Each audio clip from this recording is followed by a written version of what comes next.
ఎండ కలర్ పండి కాదు, ఎండ కలర్ వచ్చింది. ఇవి పండిపోయినాయండి. తీగున్నాయా?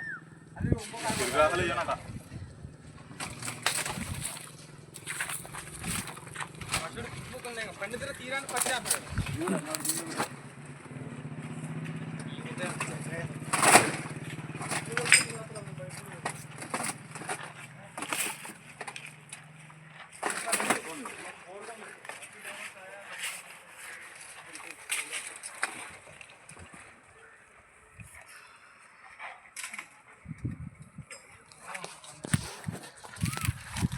ఒకళ్ళేమో ముంజికాయలతో బాధ కింద, ఇంకొక ఇద్దరేమో అడుగు అక్కడ మామిడికాయలు కొట్టుకుంటున్నారు.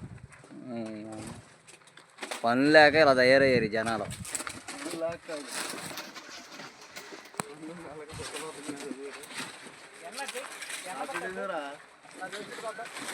కాపలా నాకు